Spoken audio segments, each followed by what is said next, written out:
let's start with this high level. I don't know how much you keep up with other people's rankings or what the perception is. Do you feel like, are there any prospects that you are higher or lower on, do you think, than maybe the consensus or the buzz, just right off the top?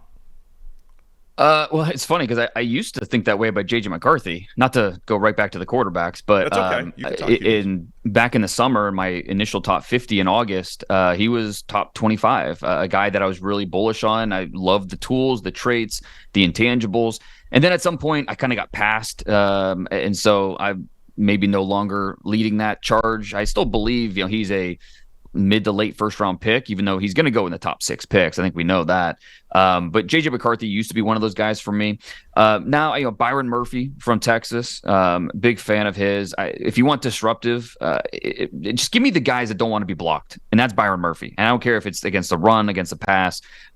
He's maybe not exactly how you would draw it up in terms of size, just around, 6'1", 300 pounds.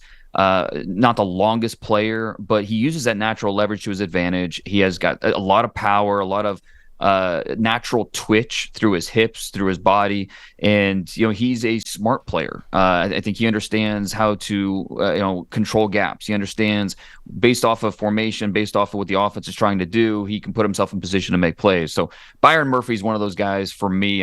He's going to go somewhere in that 8 to 18 range. Wouldn't shock me at all if he went 8 to the Falcons. It wouldn't shock me if he fell to 18 in the Bengals. And I think a couple spots in between there make a ton of sense for Byron Murphy. Quinyon Mitchell from Toledo is one of those guys for me as well. I just loved him over the summer. And then as the season went on, it was like, okay, yeah, this guy, forget where I had him at like 35 overall. This guy's going first round, and this guy's going top 20. And then you go to the Senior Bowl, he's the best player there. And those to the combine, we expect him to run a 4.3. He does. So it's just been checking every box for Quinyon Mitchell. So those guys fit in that category. A couple day 2 guys, Andrew Phillips from Kentucky, definitely one of my favorite players in this draft. And usually I have trouble with guys that are smaller and don't have a ton of ball production, but you watch his tape and he's sticky. He stays attached to routes. He's really competitive. The Senior Bowl is another kind of box check for him with the way that he played. So he's in that category for me. And then Marshawn Kneeland from Western Michigan. We have a good feeling for those, 27, 28 names that are going to be in the first round. And then it's, okay, who are the last 5? Who are going to be some of those surprise players? Marshawn Kneeland, I think, could be a surprise name.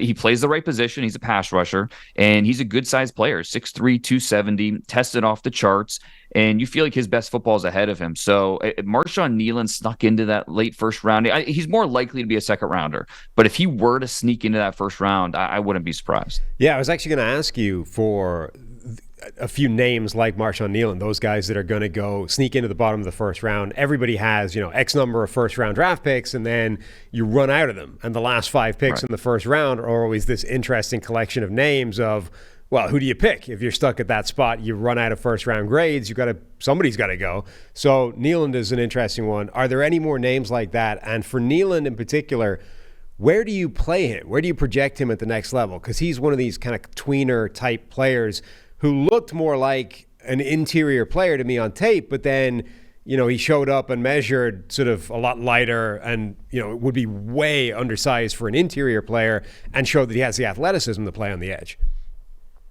Yeah, I don't think he's not maybe the best bender, what you would think from an edge rusher, but he can set a hard edge in the run game, and he is very smooth and athletic when he gets after the quarterback. And if you're going to watch one tape with Marshawn Kneeland, make it the Eastern Michigan tape, because he just took over that game from whether it was rushing off the edge, whether it was just the motor never quitting. He's explosive, and he can win in different ways. And so that charged up play style that he has, I think is going to appeal to a lot of different schemes as an edge rusher. You think of the Lions picking at 29. We know the Lions like to do things differently. They have their own way of building their board and how they value players. If they were to me, Kneeland is a bite off a kneecap type of guy. Yeah. So that wouldn't surprise me at all if that is a pairing that made sense for Detroit. Other guys, it's always tough to do this because I feel like there's a million mock drafts out there. So at some point, I'm sure a player has been mocked in the first round. But Chris Jenkins from Michigan, this is a defensive tackle class that's not very strong at the top. I was talking about Byron Murphy. Johnny Newton just had his workout at a scout tell me yesterday that even though he didn't test, he helped himself because his workout was outstanding. So Johnny Newton has a good chance to get in the first round. If there's a third defensive tackle that gets in there, Chris Jenkins maybe could be that guy. We know, his dad was a Pro Bowler, different style of player, about 60 pounds less than his dad. And the production doesn't jump out at you, but then you watch a tape and you realize, okay, what he was asked to do in terms of controlling blocks. And, I think there's more in him than what the tape says. And the testing backs that up. There's a lot of things that point to Chris Jenkins being a better pro in a system that's, maybe a one gap system that lets him get up the field. And then let's stick with Michigan. I think that there's a lot of fans for Junior Colston, the linebacker, and Mike Sainristil from as the nickel. And I don't know that they get into that first round.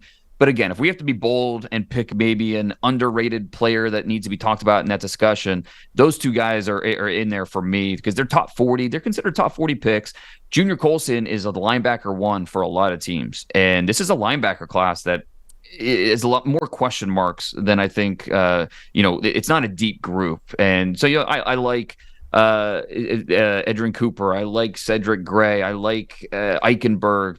Peyton Wilson's a lot of fun, but obviously the durability with him. A lot of teams look at Junior Colston, and even though he didn't test, he has no testing information due to a hamstring injury, combine, pro day.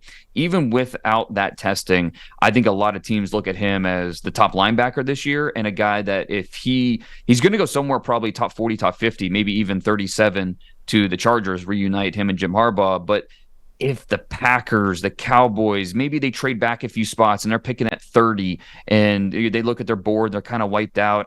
It wouldn't shock me at all if Junior Colston were to sneak in there.